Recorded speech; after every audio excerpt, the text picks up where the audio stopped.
paz de Deus, nosso Pai, e a luz de Jesus, nosso Mestre, possa iluminar os nossos corações, mais uma vez, à noite de hoje.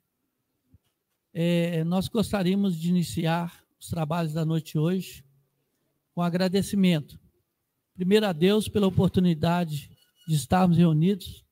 Segundo, a Aliança Municipal Espírita, não só pela organização do evento, mas principalmente da escolha do tema. Gostaríamos de agradecer também ao nosso querido companheiro Fabiano Drummond, que veio lá de Leopoldina nos abrilhantar na noite de hoje. Seja muito bem-vindo, meu querido. E também agradecer ao nosso já famoso e querido Coral Espírita, Voz da Boa Nova, que sempre vem encantar todos nós. Mais uma vez, tendo a oportunidade de estar conosco na noite de hoje. Antes de fazer a nossa prece, eu gostaria de lembrar a todos que desligassem os seus celulares. E lembrar também que a organização da noite de hoje está por conta do Centro Espírita Anita Borello de Oliveira, que fica no bairro Beira Rio, na rua Graciema Mendonça de Resende. Todos estão convidados para fazer uma visita conosco lá. Pai de amor e bondade, mais uma vez gostaríamos de agradecer a oportunidade de estarmos reunidos nessa casa, agradecer a presença dos companheiros espirituais que tanto nos auxiliam, que eles possam inspirar a cada um de nós na noite de hoje, auxiliar o nosso irmão Fabiano, para que ele possa conseguir transmitir tudo que ele preparou para nós na noite de hoje, e para que nós possamos estar também com os corações abertos para assimilarmos e colocarmos em prática tudo que aprendemos aqui hoje. Que nossa prece possa ser estendida a todos os nossos companheiros que não puderam estar conosco aqui na noite de hoje, a todos os companheiros espíritas, não só de nossa cidade, mas também de toda a região, e também aos nossos companheiros que já estão do outro lado da vida. Que assim seja. Então, com vocês, o nosso coral Voz da Boa Noite.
Som.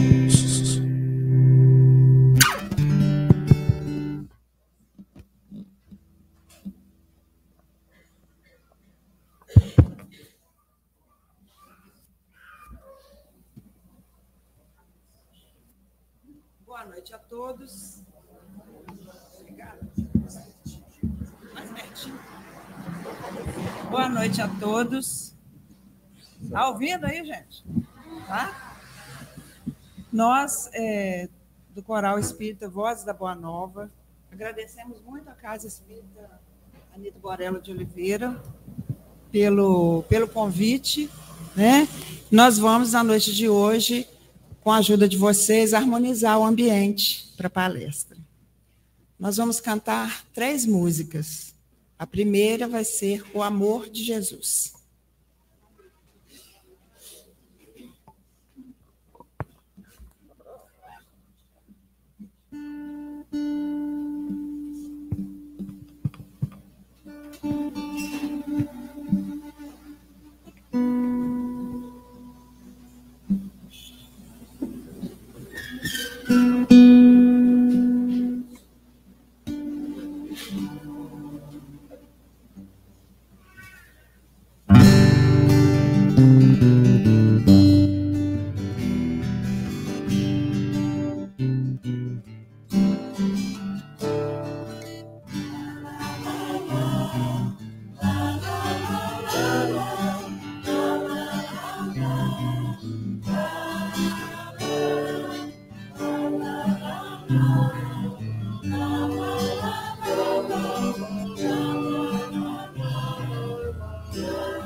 Próxima música, O Grande Papel.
Terceira e última música, Súplica a Jesus.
Bem, meus irmãos, agora nesse momento vamos receber nosso irmão Fabiano, o orador da noite de hoje.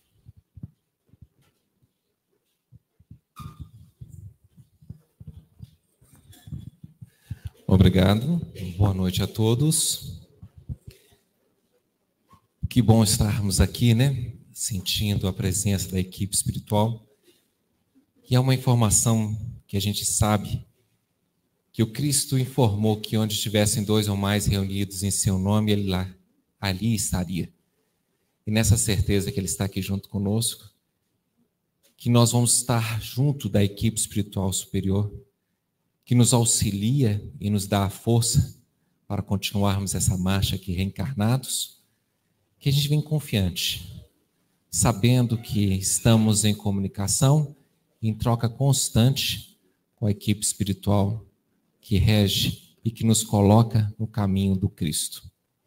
Agradecer a oportunidade de estar aqui hoje, na Semana Espírita, para a gente falar um pouquinho de Jesus e o Consolador prometido por Ele. Bom, nós temos essa foto. Essa foto foi tirada de um documentário chamado Os 40 Dias Perdidos de Jesus. E ele é montado em cima da imagem que seria esperada, feita com computação, com toda a análise, em cima do Santo Sudário. Então, essa imagem de Jesus seria a imagem mais próxima que a gente teria de como realmente seria a face de Jesus, certo? Bom, na década de 80, vários cientistas chamados pelo Vaticano foram analisar o Santo Sudário e fizeram um teste chamado teste de datação de carbono 14. Ou seja, quando a gente estuda química, a gente descobre que o carbono tem 12 prótons, né? E esse 6 prótons e 6 nêutrons. Isso é o normal. Mas alguns saem numa condição um pouco radioativa e eles saem na condição de peso atômico 14. E a partir do momento que aquele corpo vivo morre, ele para de ter a produção desses carbonos 14. Então, se você pega um corpo que morreu em um determinado momento, um linho, por exemplo, né, o linho que foi utilizado para fazer o Santo Sudário, você sabe, comparando o tanto de carbono 14 que tem nele radioativo com o atual, você descobre a idade daquele pano. Então, o que acontece? A radioatividade ela tem a questão de meia-vida. Vamos supor, se você tivesse 100 milhões de átomos radioativos, depois de, vamos supor, se fosse urânio, depois de 400 anos, você teria metade disso. Mais 400 anos, você teria mais outra metade. Oi? Pode, se puder colocar, até que fica bom, já que a gente está comentando sobre o assunto. Mais 400 anos, você teria 250, e assim ia até chegar ao... Esse aqui é o Santo Sudário, né? O que acontece? Aqui nós conseguimos perceber a face, aonde estaria a cabeça de Jesus, a nuca, né? A parte de trás, onde estaria vendo o cabelo, e a gente consegue ver as marcas nas costas levadas pelo flagelo dos romanos, né? Nós temos as duas mãos, uma sobre a outra, e essa imagem ela aparece mais por raio-x. Então, o Vaticano permitiu que fosse feito um teste de datação de carbono 14. E surpresa, o teste de datação de carbono 14 disse que esse pano Santo Sudário era de 1700, mais ou menos. Então, isso foi feito pelo homem, não por Jesus, mas por homem tentando imitar que era o Cristo. Só que a partir de então, esse pano se tornou o pano mais estudado, como fala, o objeto físico mais estudado da ciência, por incrível que pareça, por uma questão muito simples. Há exemplos e testes e pinturas e referências ao Santo Sudário no século VI. Como ele pode ser de 1700, sendo que tem figuras e desenhos dele, de pessoal cultuando o Santo Sudário no século VI. E olha, os cientistas que estavam por trás disso relutavam e falavam o seguinte, não tem jeito. Por causa disso, não tem jeito. Como foi feito então? Por quê? Isso não é uma pintura.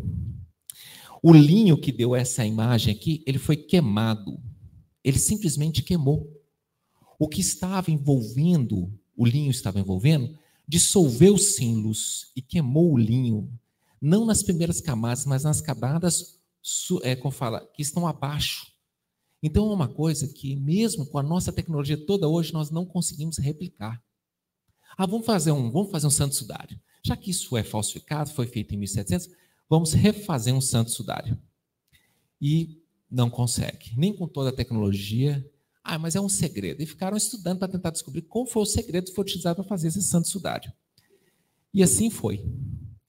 Bom, Jesus disse, feliz, como falei, eu agradeço ao Pai que escondeu essas informações dos doutores e revelaste aos simples. Pois bem, uma dona de casa e um economista, com apoio do Vaticano, resolveram estudar o Santo Sudário para saber por que ele tinha dado teste de datação de carbono 14 no século XVI, 17, desculpa, entre 16 e 17, ali mais ou menos com a faixa de 1710 ali. E aí eles descobriram um fato, que é o seguinte: teve uma certa época que o Santo Sudário pegou fogo. As freiras que tomavam conta dele estavam estudando o Santo Sudário e uma vela resolveu pôr fogo no Santo Sudário.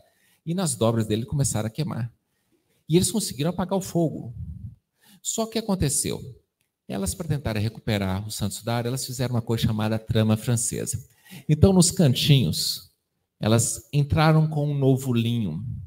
Lá, por volta do século XVIII, elas entraram com um linho. Estava lá no canto aqui, novo, e fizeram a trama francesa, ou seja, eles pegaram o linho novo, descosturaram com o linho velho e fizeram uma trama ali. Joia. Só que os cientistas, na hora de tirar um pedaço do linho, adivinha de onde que eles tiraram? Do linho velho, do linho novo. Ou seja, eles pegaram realmente um tecido do século XVIII para fazer um teste, de 1700 ali, para fazer um teste. E esse é o motivo pelo qual o teste deu errado. E na hora que eles publicaram, olha só, gente, cientistas do mundo inteiro, com doutorado, pós-doutorado, fazendo análise profunda disso, não conseguiram perceber o que uma dona de casa e um economista de boa fé conseguiram perceber. Eles mostram nitidamente, olha onde foi feito o recorte, foi feito aqui, Aqui foi antes de fazer o recorte. O recorte foi tirado dali, vocês tiraram do linho novo. E não deu 1.700, deu 1.650, uma coisa, porque tem parte do tecido velho, do tecido original. Aí o cientista que estava com leucemia, e 2 meses depois ele desencarna, ele vai a público e fala o seguinte: eu não consigo escrever um artigo científico para ser aceito numa revista espírita, mostrando que nós erramos no teste de datação carbono 14. Mas eu gostaria de vir a público dizer que realmente esse tecido realmente parece pertencer àqueles que vocês chamam de Jesus. E aí ele desencarnou 2 meses depois. E ele afirma no vídeo dizendo o seguinte: não é possível para mim, para Neymar, não é mais possível a gente fazer um novo teste de datação de carbono 14, por exemplo, uma parte do tecido que a gente sabe que não é o tecido, que foi incorporado. Porque, para preservar isso aqui para gerações futuras, nós impregnamos ele com um novo material, que impregnou ele com novos materiais de carbono 14. Então, não tem jeito de datá-lo. A não ser se houver uma colaboração mundial e todos esses resíduos do primeiro teste foram reunidos, se a gente fazer essas considerações de onde foram retirados, nós conseguimos datar o pedacinho que ficou. Bom, tirando então a fraude que não é fraude, e levando em consideração que o teste de datação de carbono 14 falhou, algumas perguntas começaram a surgir. Por que ele foi, então, desenhado no século VI? Quando o corpo do Cristo foi envolvido, ele foi envolvido com 2 panos, o Santo Sudário de Nim e um outro que envolveu a cabeça. E esse que envolveu a cabeça, ele tem manchas de sangue. E as manchas de sangue, esse pano é conhecido desde o século III. E essas manchas de sangue batem exatamente com as manchas de sangue do que estão aqui na região da cabeça. Ou seja, é quase que uma impressão digital, é impossível replicá-la. E aí surgiram mais coisas. Encontraram mais ou menos 38 pólens diferentes no santo sudário, grande parte na região da cabeça. E esses pólens, 28 deles, só crescem na região de Jerusalém, na época da primavera, quando Jesus foi crucificado. Ou seja, ali perto da Páscoa. Então é impressionante a gente ver os flagelos romanos que existem em museus batem exatamente com as marcas que existem nas costas do santo sudário. Então Jesus deixou para a gente um retrato de como ele era. Por isso, a partir do século XVI, a figura do Cristo é sempre igual, porque todas elas baseavam no santo sudário. Agora, o que não dá para identificar no santo sudário? A cor da pele, a cor dos olhos, a cor do cabelo. Os europeus tiveram a tendência de falar que ele era louro de olhos azuis. Mas é uma tendência porque a Europa queria passar isso. A tendência, pela região da onde veio Jesus, é que ele tivesse realmente a cor da pele, a cor do cabelo, conforme aquela que nós mostramos, que foi feito pelo aquele que fez o filme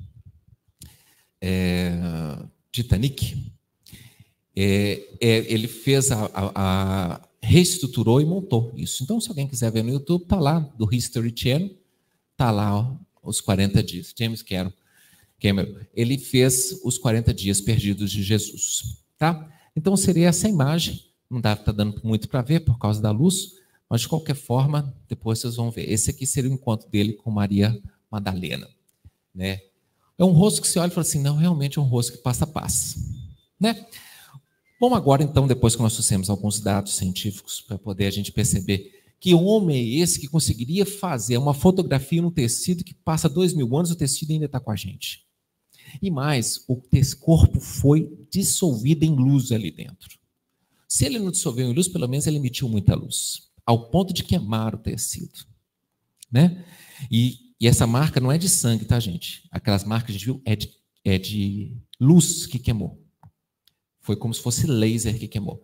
E o tecido, ele está cobrindo um rosto. Então o tecido se abre, ele assim parece que é um rosto meio disforme, mas é porque ele cobriu o rosto, ele deitou sobre o rosto. Então só o computador para fazer essas correções de um rosto estampado em cima de um tecido que estava sobre a face. Bom, Jesus e o Consolador. Aí nós vamos trazer alguns dados e depois nós vamos tentar trabalhar com as questões morais. Inicialmente nós vamos trazer alguns dados de Jesus e alguns dados que mostram a doutrina que ele nos deixou há 2000 anos. Quando eu me tornei espírita com 16 anos de idade, na década de 90, a gente encontrava menos se falar de Jesus dentro da casa espírita que se ouve hoje, graças a Deus. Jesus era visto como alguém que deu, como fala, origem à série, mas que o espiritismo estava além de Jesus. Isso eu já ouvi palestrante falando. E que se vocês ouvirem no futuro, tenham, como fala, um pouco de paciência, porque um dia ele vai reconhecer que não é a verdade. A verdade é o seguinte, nós ainda pincelamos na superfície do aprendizado que deveremos ter no Evangelho. Nossos irmãos de outras notações religiosas que só têm a Boa Nova e o Antigo Testamento para lidarem e direcionar suas vidas, estão muito bem instruídos, porque lá tem toda a informação. O Evangelho é tão profundo que a qualquer faixa evolutiva que nós tivermos, nós vamos conseguir aprofundar nas mensagens do Cristo cada hora mais profundo. É como se a gente estivesse mergulhando no Evangelho. A cada mergulho, a gente aprende a melhorar o fôlego e ir mais profundo naqueles conhecimentos espirituais.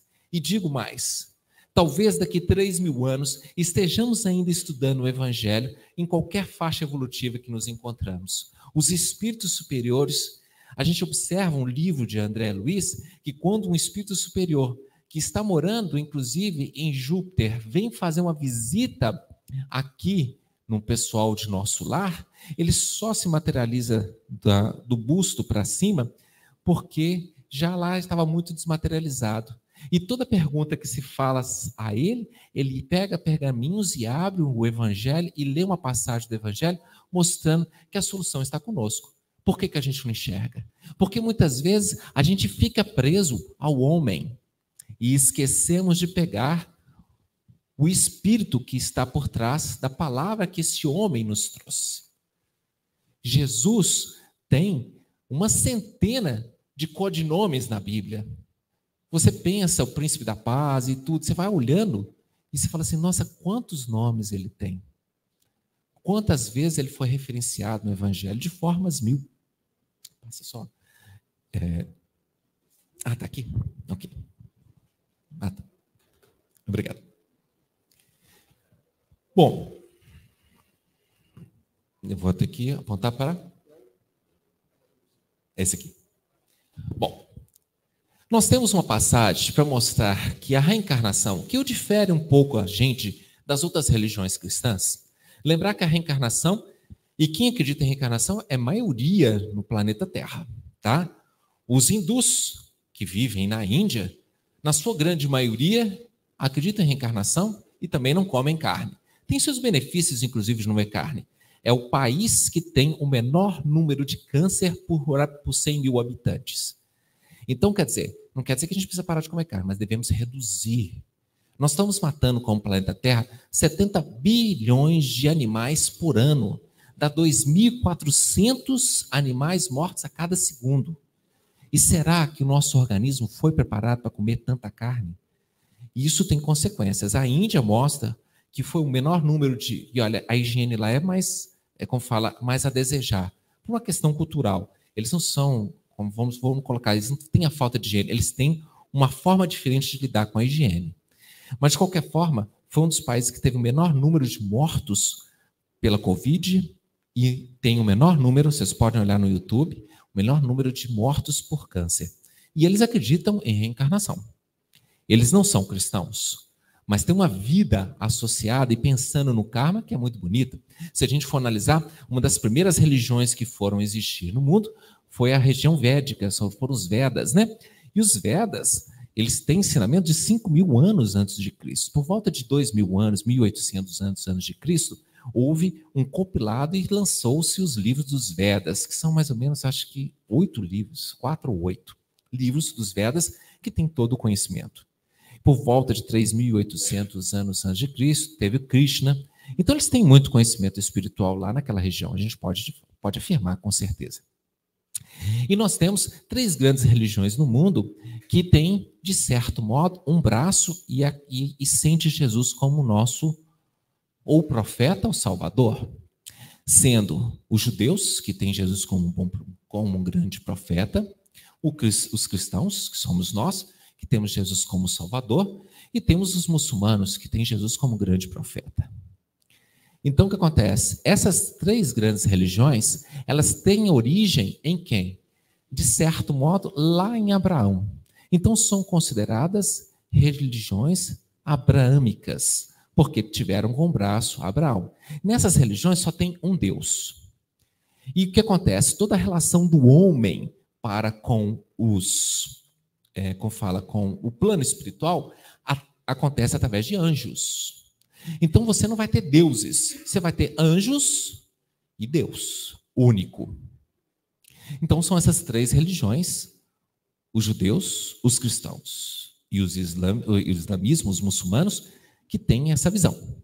O restante, eles têm visões de vários deuses e são chamadas religiões védicas, porque tiveram origem a esses conhecimentos de 5.000 anos atrás.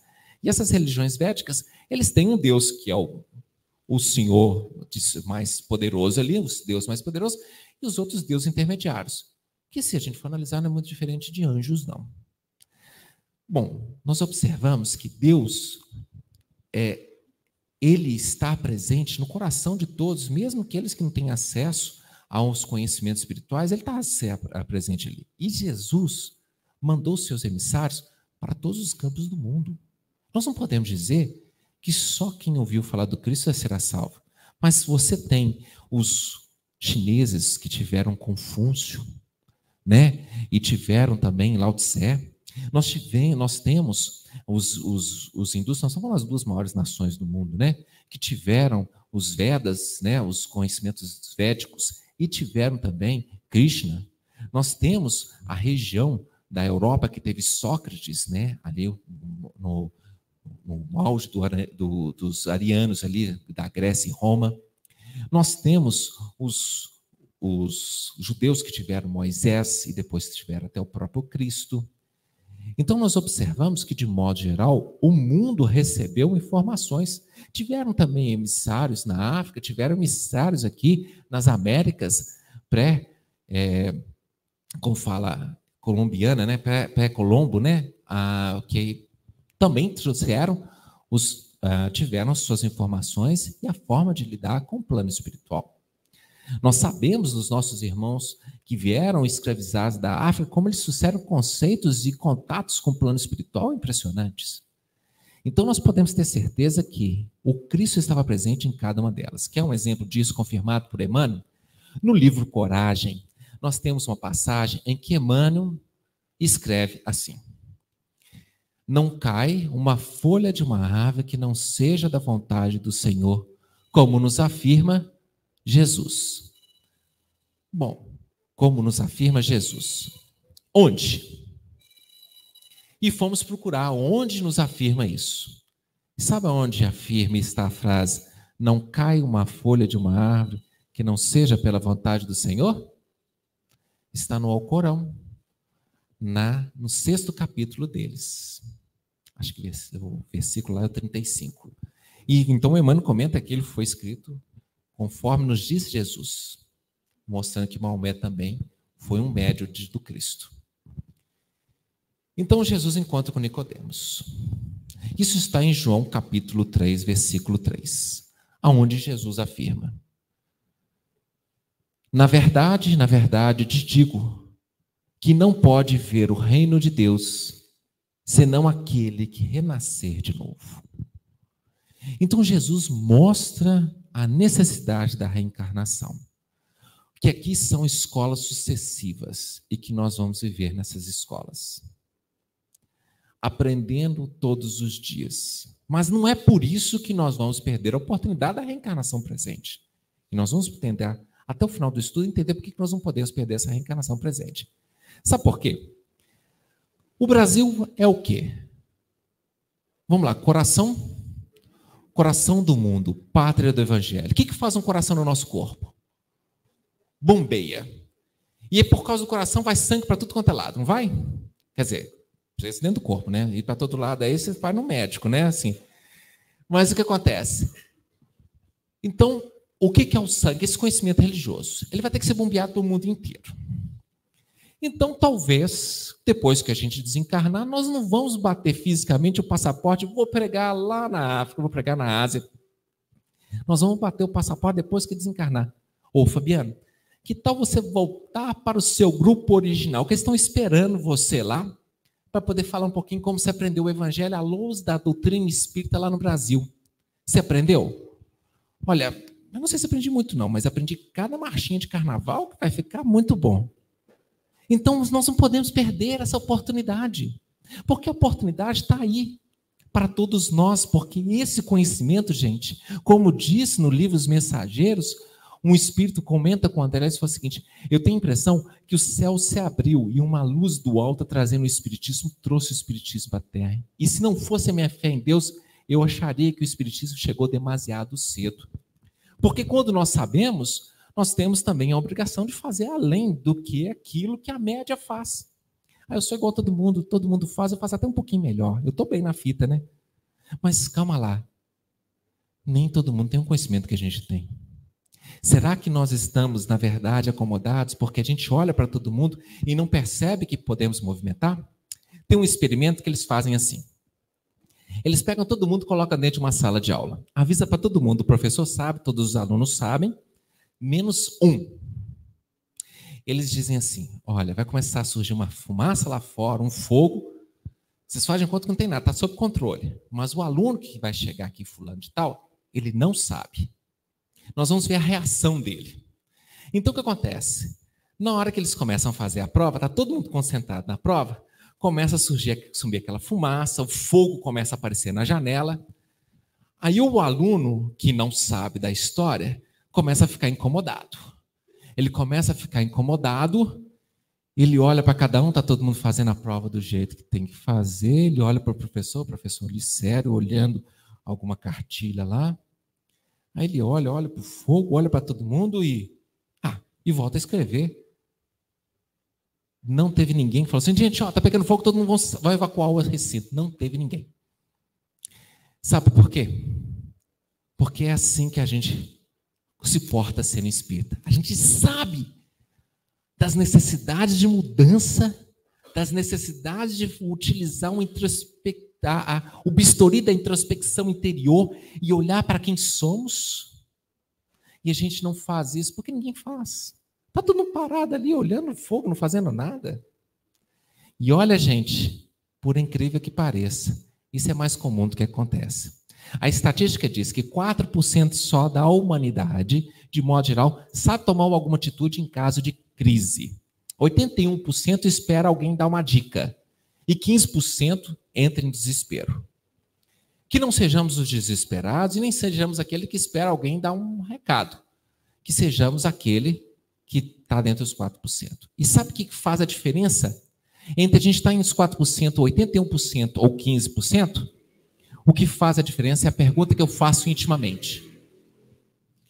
Se eu pergunto o que eu quero fazer, eu estou entre os 15%. Eu quero desesperar, sair correndo. Se eu perguntar nada, eu estou entre os 81%. Se eu fizer a pergunta, o que Deus espera de mim neste momento, eu entro nos 4%. Então nós temos que aprender a fazer a pergunta, o que Deus espera que eu faça?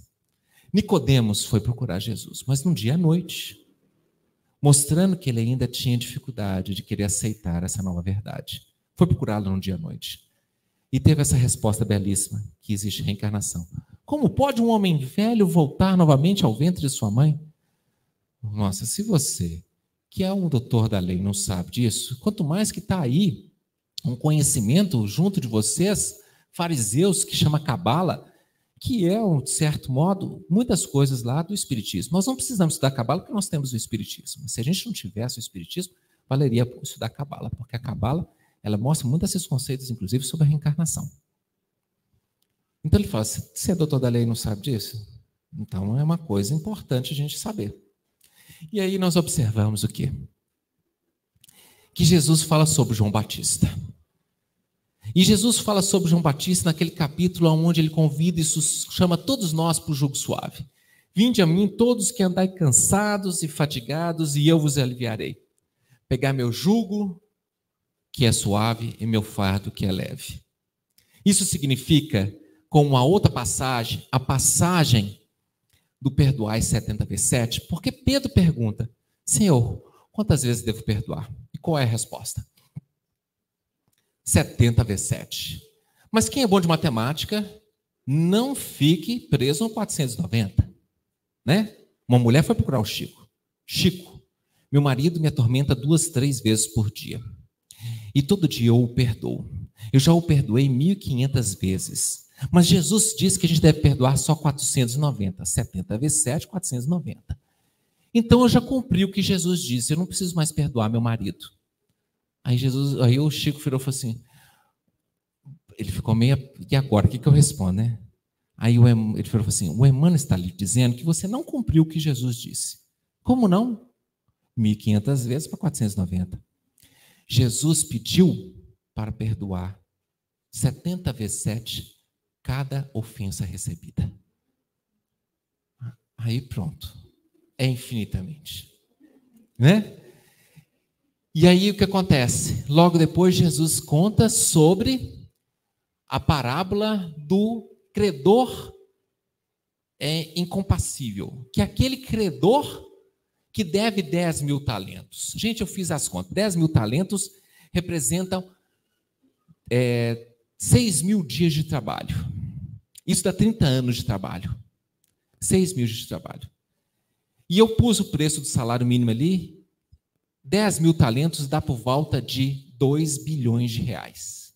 Agora aumentou. 3 bilhões de reais. É uma senhora dívida.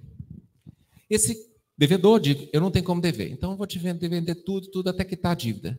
Me perdoa. Está perdoado. Ele atravessa a porta. O que isso significa? Ele reencarnou. Chegou aqui, encontrou alguém que devia 100 denários, 100 dias de trabalho, alguma coisa por volta de 5 mil reais. Paga o que me deves. Eu não posso pagar. Ele mandou o cara para a prisão. E a partir de então, ele foi obrigado a pagar a dívida de 10 mil talentos. O que Jesus está dizendo para a gente? Meu filho, para de ficar pedindo de justiça para os outros. Porque o ouvido mais próximo de quem pede justiça é o seu próprio. E se você pede muita justiça, você vai receber o resgate das suas injustiças que você teve por misericórdia. Então, seja misericordioso com o outro. Ninguém aqui está sofrendo o que deveria sofrer pelo que fez em vidas passadas, porque já aplicou sobre nós a misericórdia de Deus. Então, o que nós precisamos? Ser misericordioso também com o outro. Quando nós observarmos alguém no Jornal Nacional cometendo um crime que ao nosso olhar dizer o seguinte, o que essa pessoa fez não tem perdão, tem que ser prisão perpétua, tome cuidado. Porque aquele ali no Jornal Nacional talvez só deva 100 denários. E o que a gente fez em vidas passadas talvez seja a falta de 10 mil talentos. Porque por máximo que você diga que alguém hoje é corrupto e roube na política, se a gente foi político em vidas passadas, talvez a gente possa ter feito coisas muito piores. Então, cuidado com o julgar dos outros. Isso é o jugo suave. Então, o que acontece? Quando Jesus comenta sobre a visita dos discípulos de João Batista, ele recebe a visita dos discípulos de João Batista, que pergunta se ele era o Messias ou deveria esperar outro. E ele diz assim, diga para João que os cegos veem, os surdos ouvem, os coxos andam, aos pobres é pregado o evangelho, mostrando que ele realmente era o Messias. E quando os discípulos saem, falam assim, o que vocês vão fazer no deserto? Ver a cana agitada ao vento? Não. Vocês vão ver os homens bem vestidos? Não, esses estão no palácio. Vocês vão ao deserto ouvir a voz que clama no deserto. Que era uma forma de se referir a Elias. E se queres aceitar, ele mesmo é o Elias que há de vir.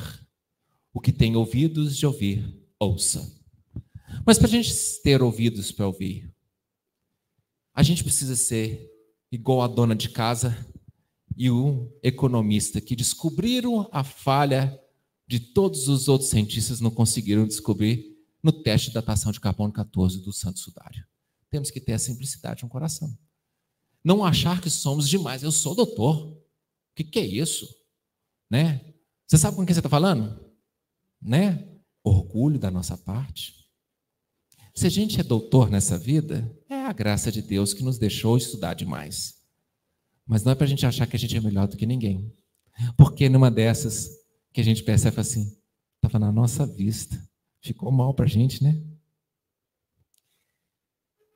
E aí ele termina, depois que ele afirma que João Batista é Elias, e Elias mandou cortar a cabeça de 400 seguidores de Baal, depois que eles perderam uma competição de provar quem que era o melhor Deus, se era Baal ou se era Deus. E quando os soldados, porque fez cair do céu um fogo e pôs fogo numa fogueira, que só Elias conseguiu fazer isso, os soldados viram para Elias e falam assim, Elias, o que devemos fazer com os sacerdotes de Baal? Corta a cabeça de todos eles. Como João Batista morreu? Alguém lembra? A cabeça foi cortada e servida numa bandeja de prata para a Salomé, né? É isso mesmo? Isso. Ou seja, ele resgatou. A misericórdia ainda foi muito grande, porque ele só perdeu uma cabeça e ele resgatou o passado. Mas toda vez que a gente julga, apontar os erros do outro, ai de ti, Herodes, que mandou seu irmão para a frente de batalha para casar com a esposa dele. Toda vez que a gente aponta o erro das outras pessoas, porque erraram, o passado vem cobrar os nossos erros. Vamos ser misericordiosos com o erro de qualquer um. Não é ser complacente, é ser misericordioso, saber que ele vai resgatar com a justiça. Mas coitado daquele pelo qual o escândalo veio, por ele, né? E aí nós observamos também Jesus falar sobre João Batista lá no alto do Tabor, quando se materializa após a morte de João Batista, é lógico, se materializa nele Moisés e Elias. E na hora que eles estão descendo do alto do Tabor, os discípulos perguntam para Jesus por que está escrito nas Escrituras de que haveria necessidade, no Antigo Testamento, Isaías fala que teria que vir Elias antes para falar a chegada de Jesus. E aí Jesus diz, digo-vos, porém, que Elias já veio e eles não o reconheceram. Antes fizeram dele quanto quiseram. Assim também o Filho do Homem há de perecer às suas mãos. Então, conheceram os discípulos que de João Batista é que lhes falara. Ou seja, João Batista é Elias. Então, nós podemos ter dúvidas de qualquer tipo de reencarnação. Essa é a única que a gente não pode ter dúvida porque foi falado por Jesus, né? Foi falado por Jesus na questão, tanto diante da ida dos discípulos no Mateus capítulo 11, quanto também no capítulo 17 de Mateus. E mais, nós observamos também que o anjo Gabriel fala também a respeito disso. O anjo Gabriel, quando anuncia o nascimento de João Batista para o pai Zacarias, precedido pelo espírito e a virtude de Elias, converterá o coração dos pais aos filhos e reduzirá os incrédulos à prudência dos justos para preparar ao Senhor um povo perfeito. O anjo Gabriel afirma, seu filho é Elias. 3 informações na Bíblia. Se você não quiser acreditar, tudo bem. Agora é uma questão de que não vai fazer muita diferença para a nossa vida, mas vai fazer a diferença saber que nós vivemos em vidas sucessivas para nos melhorarmos a cada dia. Jesus e o Consolador. Porque se existindo reencarnações, Jesus poderia vir mais de uma vez. Jesus só encarnou no planeta Terra, não reencarnou. Mas quando eu era católico, a gente estava na discussão se Jesus voltaria ou não voltaria. E nada do que o pessoal estava falando estava fazendo muito sentido, lógico. Até que um católico virou e falou para mim, olha, Jesus não vai voltar. Porque se Jesus voltar, significa que ele falhou na primeira missão dele. E ele fez uma missão tão perfeita que ele não tem necessidade de fazer a segunda. Falei, agora você falou uma coisa lógica que mostra que Jesus não vai voltar. E aí nós observamos 2 passagens em João. Primeiro, aquela em que Jesus convida a vinda, vai pedir ao Pai a vinda do Consolador prometido, através do Espírito da Verdade. Se me amais, guardai os meus mandamentos, e eu rogarei ao Pai, e ele vos dará outro Consolador. Significa que ele é um Consolador e virá outro, para que fique eternamente convosco. O Espírito de Verdade, a quem o mundo não pode receber, porque não o vê, nem o conhece, mas vós o conhecereis, porque ele ficará com vós eternamente. Ficou cortando ali, mas é mais ou menos esse o contexto. Então, o que acontece?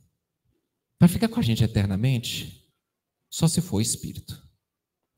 Quando a gente vai em João capítulo 16, que é o seguinte, ele diz assim, Jesus, eu tenho ainda muitas coisas que vos dizer, mas vós não as podereis suportar agora. Quando vier, porém, aquele Espírito de verdade, ele vos ensinará toda a verdade, porque ele não falará de si mesmo, mas dirá tudo o que tiver ouvido, e anunciar-vos-á as coisas que estão para vir. Bom, assim que Kardec começa a escrever, codificar os 5 livros, começando pelo Livro dos Espíritos, depois o Livro dos Médiuns, e aí nós temos depois o Evangelho segundo o Espiritismo, e depois nós temos Céu e Inferno, e depois a Gênesis, Em todos eles, ele tinha reuniões de 15 minutos, semanalmente, se não me falha a memória, com o Espírito de verdade. Mas quem é o Espírito de verdade? O Espírito de verdade é o condutor do movimento espírita que tornou possível o movimento espírita chegar até nós. Todo o movimento foi coordenado pelo Espírito da verdade, de verdade ou da verdade. Quem é o Espírito da verdade? Essa curiosidade, ela é não tão necessária, mas nós temos a resposta. Mas nós não precisamos apegar nisso. E a gente percebe que Kardec não fez questão disso, porque o que nós precisamos perceber, essa mensagem é importante. Não se o que traz a mensagem é importante. A mensagem que o Espírito da Verdade traz é importante? Então vamos acreditar, porque é um Espírito superior que está nos trazendo. Mas quem é o Espírito da Verdade? E aí nós observamos um comentário. O Espírito da Verdade, no Evangelho segundo o Espiritismo, capítulo 6, no item 5. Ele comenta sobre... tem uma parte toda do texto acima, mas essa eu acho que é a mais importante para nós pensarmos aqui agora no nosso estudo. Espírita, amai-vos. Este o primeiro ensinamento. Instruí-vos. Este é o segundo. No cristianismo, encontram-se todas as verdades. São de origem humana os erros que nele se enraizaram.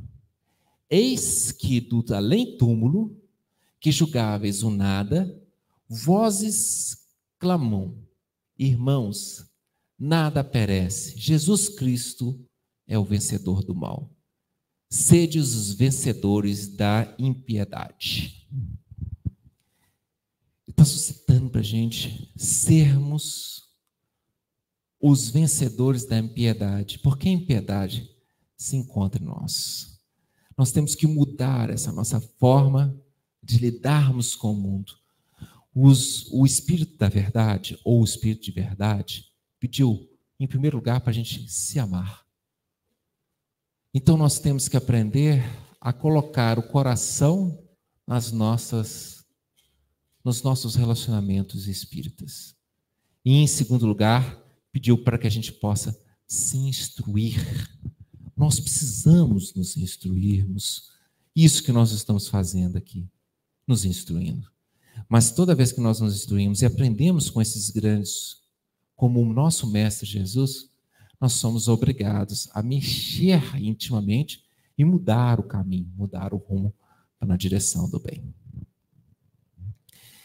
E aí nós observamos, no Livro dos Médiuns, capítulo 31, item 9, o seguinte dizer: Espírita, amai-vos, eis o primeiro ensinamento, instruí-vos, eis o segundo. Mas essa mensagem está sem nome, não foi assinada. E Kardec diz: deixarei essa mensagem sem nome em respeito àquele que assinou, para não haver especulações, pois quem assinou como Jesus Cristo, Jesus de Nazaré. Então, essa mensagem que está no Livro dos Médiuns e essa mensagem que está no livro Evangelho segundo o Espiritismo é a mesma mensagem. Só que no Evangelho segundo o Espiritismo, ela é assinada como o Espírito de Verdade. E no Livro dos Médiuns, ela é assinada como Jesus. Eu passei para frente a mensagem. Você pode observar que só o título lá da segunda linha que mudou, né? O primeiro é a segunda linha. Pode observar que nada muda, ó. Passa para frente. Opa, não muito assim, né? Foi demais. Passa para frente. Ah lá, só muda o título. É a mesma mensagem. E o Espírito da Verdade, então, é Jesus? Ok. Na Revista Espírita de 1864, em dezembro, tem um comentário do Espírito da Verdade, ou Espírito de Verdade. Um novo livro que tinha acabado de lançar, o Evangelho segundo o Espiritismo. Então, o Espírito da Verdade escreveu o seguinte: um novo livro acaba de aparecer. É uma luz mais brilhante que vem clarear a vossa marcha. Há 18 séculos, vi, por ordem do meu Pai, trazer a palavra de Deus aos homens de vontade. Essa palavra foi esquecida pelo maior número. E a incredulidade, o materialismo, vieram abafar o bom grão que eu tinha depositado na vossa terra. Há várias moradas na casa de meu Pai, disse-lhes há 18 séculos. Essas palavras, o Espiritismo veio trazê-las, fazê-las compreendidas. Bom, quem já leu a Bíblia, o Novo Testamento, sabe, 18 séculos, de 1864, você volta 18 séculos, você vai cair onde? No século I, certo? E aí nós vamos observar o quê? Duas passagens e duas falas que são de Jesus, da vida de Jesus. E aí nós temos também o Espírito da Verdade no Evangelho, né? No capítulo 6 também, no item 7, um pouquinho para frente. Sou o grande médico das almas. Quem titulava-se como grande médico das almas? Né? É um dos codinomes de Jesus, né? E venho trazer-vos o remédio que vos há de curar. Essa mensagem é do Espírito de Verdade. Sou o grande médico das almas e venho trazer-vos o remédio que vos há de curar. Os fracos, os sofredores e os enfermos são os meus filhos prediletos. Venho salvá-los. Vinde, pois, a mim, todos que vos sofreis e vos achais oprimidos, e serei aliviados e consolados. Aquilo que eu falei que estava lá no Mateus capítulo 11. Vinde a mim todos que andai cansados e fatigados, e eu vos aliviarei. Pegai meu jugo que é suave, meu fardo que é leve. Não busquei alhures em qualquer lugar, a força e a consolação, pois que o mundo é impotente para dá-las. Deus dirige um supremo apelo aos vossos corações por meio do Espiritismo. Escutai-o. Olha o tesouro que nós, espíritas, temos nas nossas mãos. Nós temos uma excelente interpretação das Escrituras do Cristo. O que Kardec fez no Evangelho segundo o Espiritismo, nós temos que fazer com a obra toda, com todo o Novo Testamento. Por isso que eu falei que é uma coisa para a vida inteira. Desculpa, para as vidas inteiras. Na Gênesis, no capítulo 17, item 37, lá por volta da página 490, dependendo de qual edição que você tem. As religiões que se fundaram no Evangelho não podem, pois, dizer-se possuidoras de toda a verdade, porquanto ele, Jesus, reservou para si a complementação ulterior de seus ensinamentos. Significa que Jesus viria. E olha, em João capítulo 16, ele diz isso. Olha, eu vou embora, depois vocês vão ficar muito tristes, vai ter muito sofrimento, depois eu volto. Mas eu vou voltar de uma forma diferente. Então, se você ler o capítulo 16, fala assim, ele está dizendo que aonde ele, inclusive, fala sobre o Consolador prometido, ele está dizendo como ela vai chegar. Ela não vai chegar com ele fisicamente, vai chegar com ele no plano espiritual. E mais, 2 páginas à frente, na Gênesis, nós observamos o dizer, o Consolador é, pois, segundo o pensamento de Jesus, a personificação de uma doutrina soberanamente consoladora, cujo inspirador há de ser o Espírito da Verdade. Então, aqui comenta-se que o Espírito da Verdade é que vai trazer a mensagem, e aqui que quem vai trazer a mensagem é Jesus. Né? Só tem um jeito, as duas pessoas serem a mesma. E aí, gente, nós começamos a perceber a importância de que nós temos em nossas mãos. Nós não podemos perder a oportunidade de aprendermos e de sermos, talvez, espíritas de superfície. Nós observamos, quem já leu aqui o livro Libertação? Já viu o livro Libertação? O livro Libertação é um livro que nos ensina a ficar livre de obsessores, por isso que tem o nome Libertação. O livro Libertação foi um dos livros mais difíceis psicografados pelo Chico Xavier. As trevas investiu massivamente em cima do Chico para ele não psicografar, de ele chegar a cair na rua. E quando cair na rua, mano, olha, ora, eu acabei de cair. Ora para você não entrar na mesma sintonia daqueles que o fizeram cair. Os livros de André Luiz normalmente têm 50 capítulos. 50 capítulos. Você pega os livros, tem 50 capítulos, 51, 49 e tal. O livro Libertação tem 20 e poucos. Porque o Chico Xavier, para psicografar esse livro, ele tinha que ir para uma câmara reservada e 37 médiuns ficavam orando para ele, para manter a vibração, para ele conseguir ter sintonia para trazer o livro Libertação. Olha o nível de sacrifício que foi para o Chico trazer esse livro de Libertação, para a gente dar pouca atenção. Gente, você toma remédio para dormir? Para de tomar remédio para dormir e começa a ler Libertação. Você dorme com 2 páginas, é uma impressionante. Não, estou brincando, gente. Só para de tomar se o médico for autorizar, tá? Mas estou falando o seguinte, gente, era um sonífero para mim. Me deu, já dormia. Já acordei várias vezes com o livro Libertação do no dia seguinte, sem ter conseguido ler mais que 2 páginas. O livrinho difícil que foi para poder estudá-lo e ler, mas ele é excelente. E o livro Libertação, ele mostra para a gente como que é essa dinâmica e como que pode funcionar e servir o processo obsessivo. Então, por isso, ele é importante. Ele descreve sobre um daquele que seria dito por outras religiões como sendo o diabo.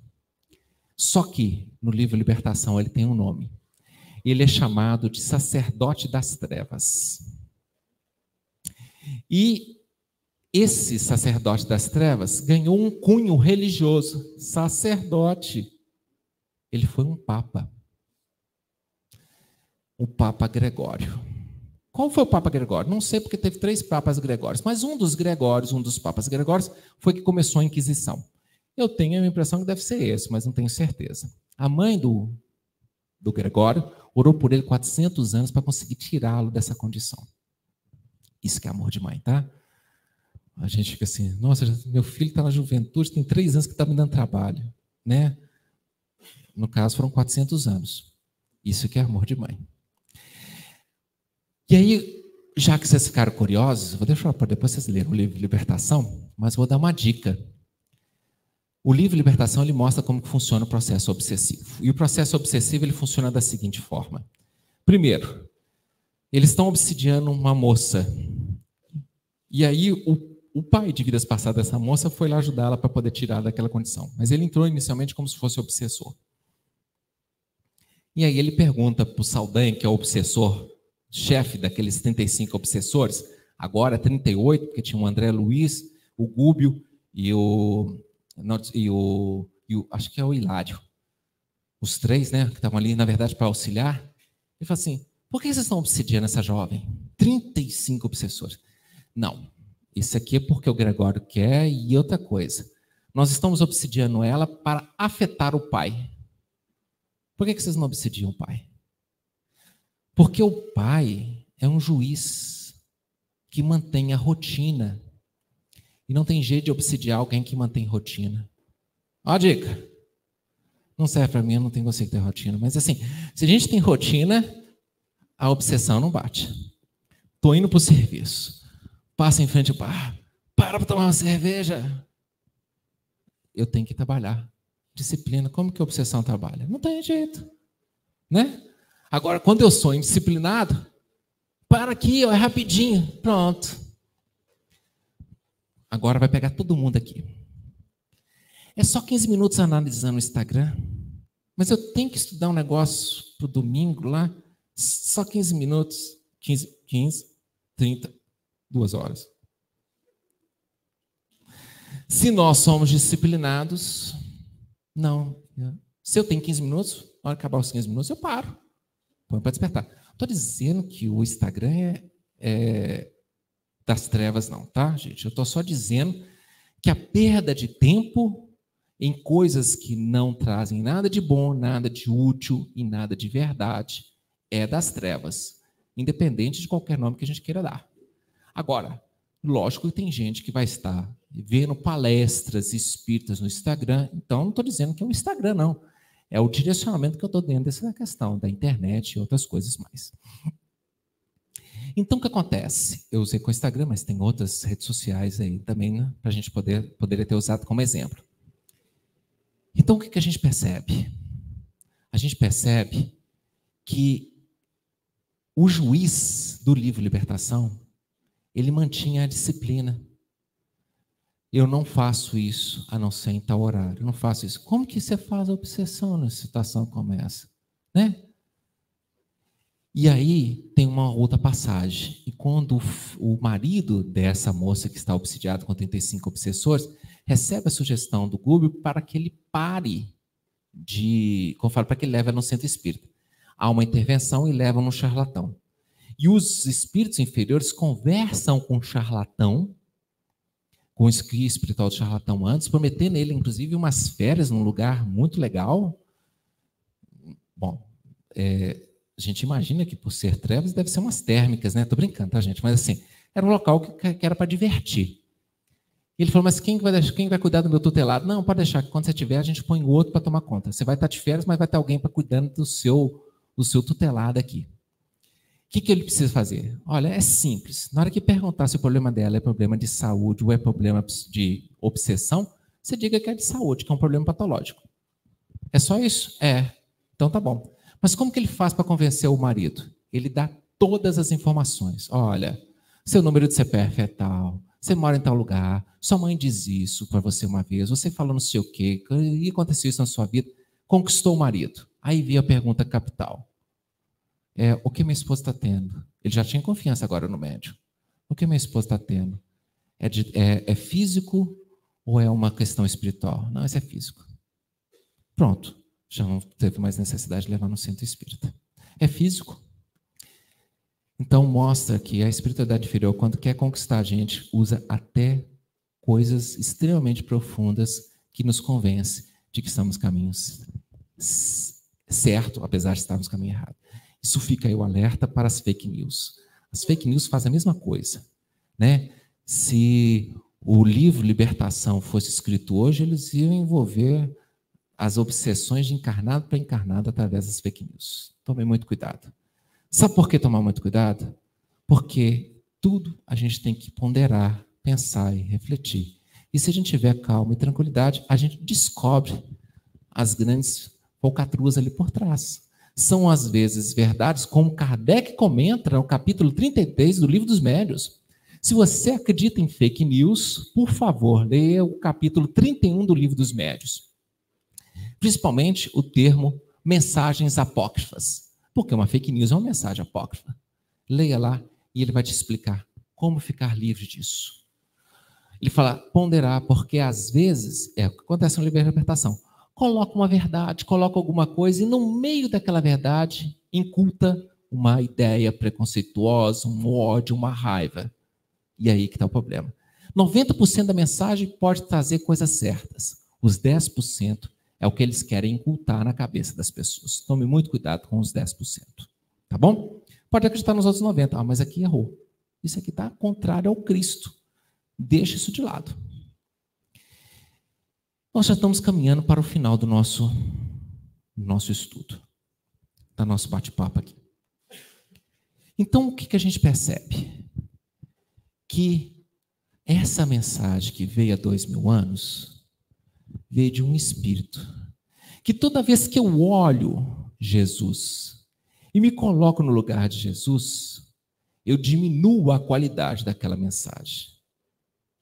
Eu falo assim, olha, se fosse eu agiria desse jeito, se fosse eu agiria daquele jeito, daquele outro jeito. É o problema de muitos intérpretes de filmes de Cristo, porque ele se coloca no lugar do Cristo.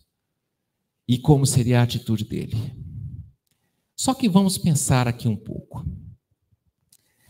Nós estamos aprendendo a perdoar. O que vocês acham? Nessa vida nós estamos aprendendo a perdoar? Nós vamos sair dessa vida perdoando mais do que a gente entrou? Sim ou não? Sim, graças a Deus, né?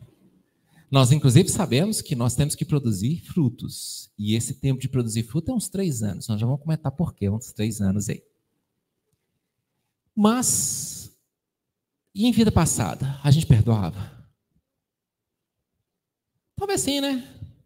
Lá pelo século XVII, se a gente reencarnou nessa época, a gente perdoava? Não sabemos, né? Por isso que a gente tem que pedir misericórdia para os outros, que a gente não sabe o que a gente está andando errando. Então vamos voltar um pouquinho mais. Na época do Cristo, será que a gente jogou pedra na cruz? Não. Acho que a gente estava tão difícil que nem reencarnar a gente estava reencarnando, porque aqueles que jogaram pedra na cruz estão muito bem hoje, tá? Aqueles que fizeram as erradas naquela época do Cristo estão tudo bem, porque encontraram com Cristo. Imagina aquele soldado que deu um soco no rosto de Jesus e Jesus vira para aquele soldado e diz o seguinte: por que me bates? Até hoje ele ouve isso, né? Ele só toca a campainha, não bate na porta mais, né? Porque não quer bater mais nada. Estou brincando, tá, gente? Mas aquilo encontrou ressonância no fundo do coração dele, que ele com certeza é outro. No livro Brasil, Coração do Mundo, Pátria do Evangelho, nós observamos que Dom Pedro II foi aquele soldado romano que furou com a lança o peito de Jesus. E aí ele se tornou, de acordo com os historiadores, não de acordo com o que estou falando com o Espiritismo, um dos imperadores mais democratas que já existiu. Teve seus defeitos? Claro, todo mundo tem. Mas teve muitos acertos também. Nós observamos que nenhum país do mundo conseguiu uma transição de colônia, império e república sem guerra. Buscam aí. Diz que o Brasil não é exemplo para nada. Esse deveria ser o nosso exemplo.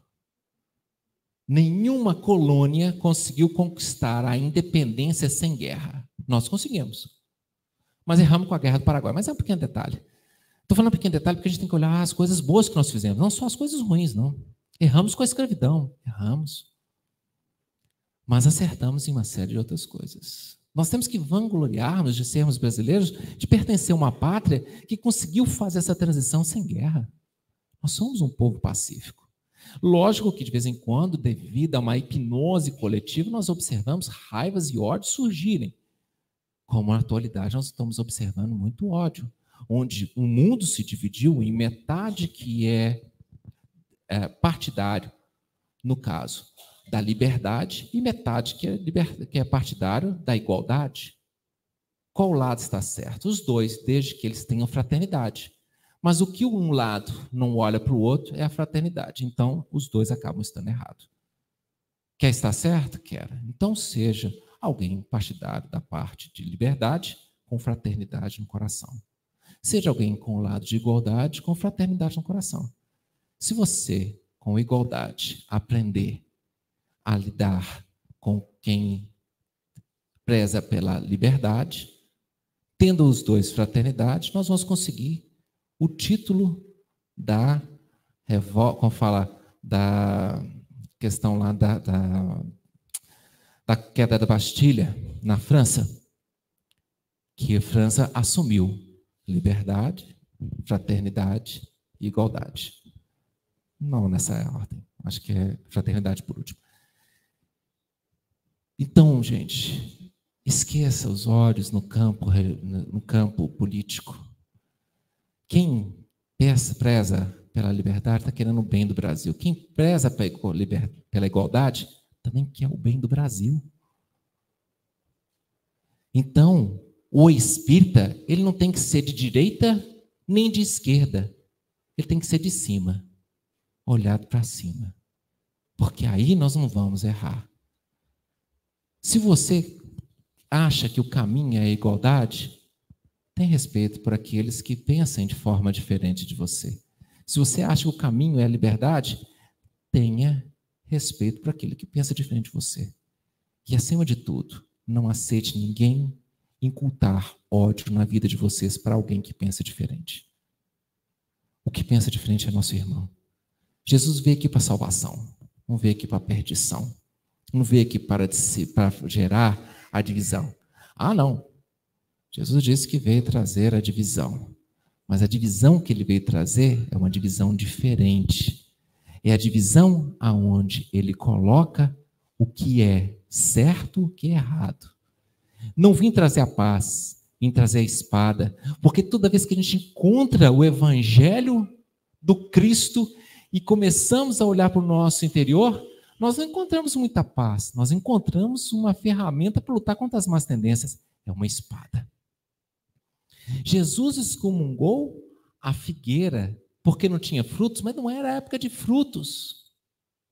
Mas a figueira somos nós. Toda vez que o Cristo entra dentro de nós, nós somos obrigados a gerar frutos. Se nós não geramos frutos, nós geramos secura nos nossos corações. A gente vai secar o nosso íntimo. E aí, toda vez que vocês entram para uma religião, seja aqui a espírita, católica, evangélica, budista, que seja muçulmana, você tem 3 anos de refrigério, 3 anos de tranquilidade. Esses 3 anos de tranquilidade não é porque a religião revogou a lei. A religião não tem esse poder. Esses 3 anos é dado pela espiritualidade superior como refrigério, para que nesses 3 anos você encontre ferramentas para quando voltarem aqueles velhos problemas, você tenha ferramenta para lutar com eles com tranquilidade. E aquilo que antes poderia ser uma grande tempestade, se torna uma brisa suave, porque nós temos o Evangelho no coração. Então, gente, é aquela figueira que está plantada no meio da vinha. O Espiritismo não tem nenhum símbolo, a não ser uma cepa de uva, na introdução do Livro dos Espíritos, no capítulo Prolegômenos, na introdução, na abertura, Prolegômenos, mostrando que nós estamos no meio da uva, mas cabe a nós amassarmos a uva, fermentarmos a uva, fazermos o vinho. O vinho não como fruto de álcool, mas o vinho como o líquido puro que traz a pureza de uma mensagem.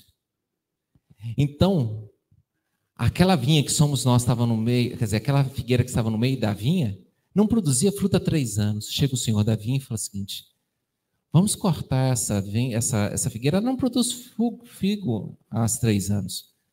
Aí o que cuida da figueira fala o seguinte: me dá mais 1 ano, eu vou adubá-la, vou fazer enxertia, vou melhorar, e se ela não melhorar e não produzir, a gente corta e lança ela fora.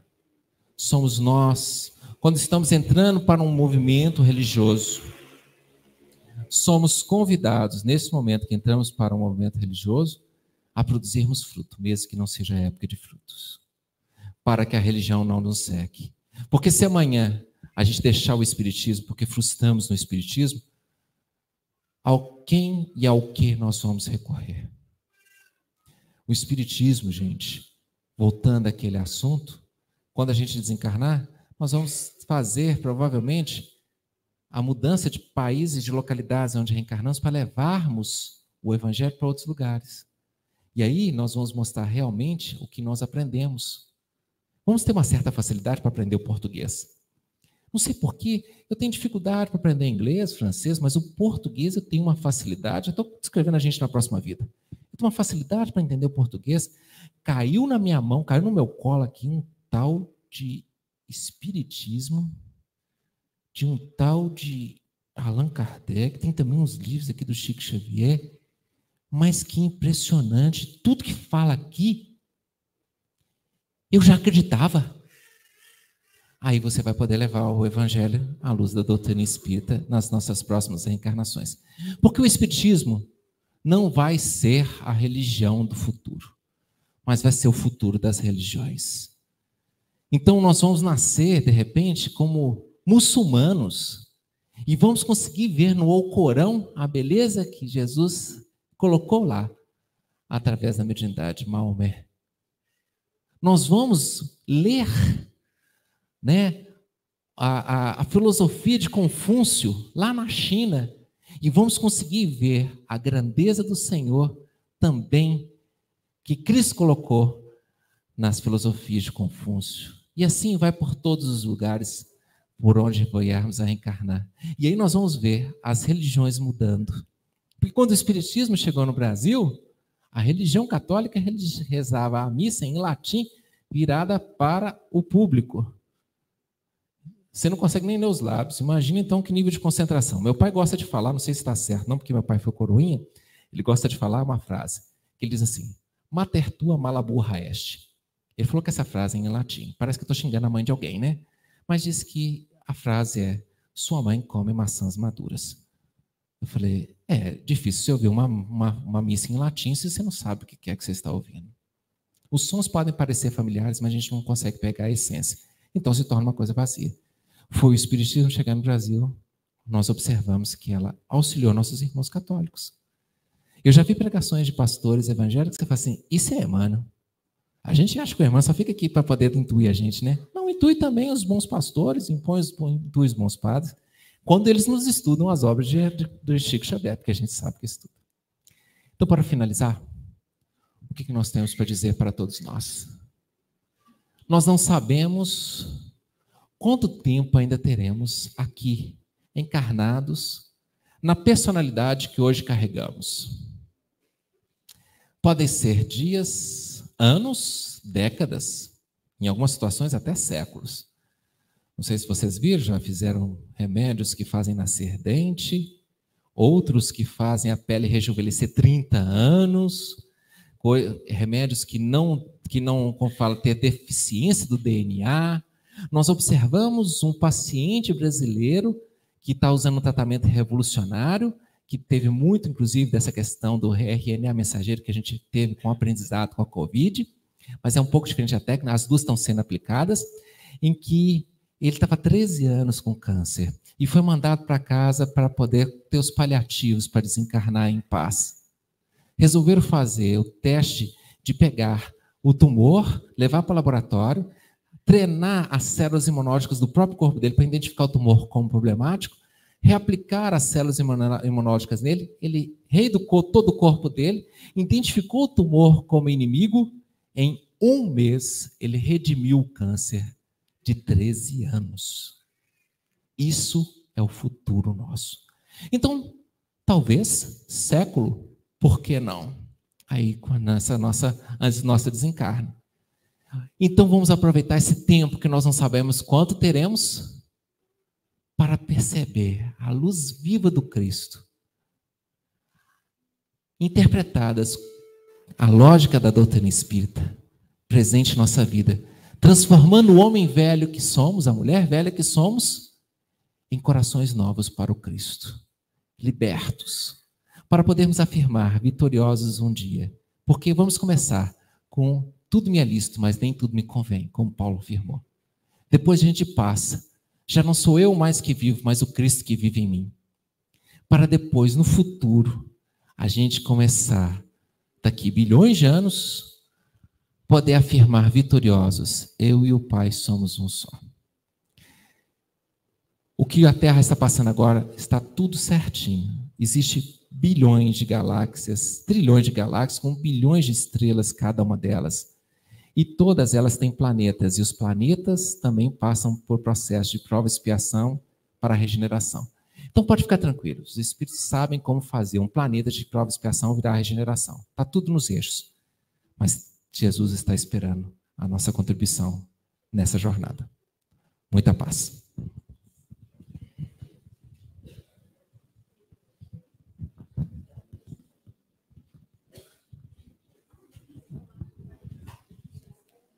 Nós gostaríamos, mais uma vez, de agradecer ao nosso irmão, o carinho com que ele preparou o estudo da noite hoje. Eu tenho certeza que esse estudo tocou no coração de todos nós e que nós possamos, frutificar tudo que ouvimos da noite hoje. Amanhã, dando continuidade à nossa Semana Espírita, nós vamos ter o nosso irmão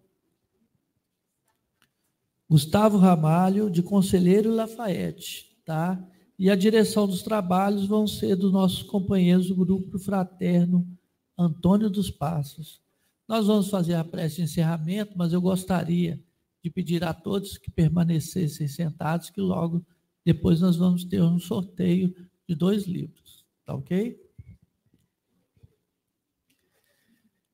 Jesus, mestre, irmão maior, nesse momento, gostaríamos de pedir mais uma vez o seu carinho, a sua luz, envolvendo a cada um de nós, principalmente ao nosso irmão Fabiano, que ele possa retornar de segurança ao seu lar e que ele possa encontrar a todos lá gozando boa saúde e tranquilidade.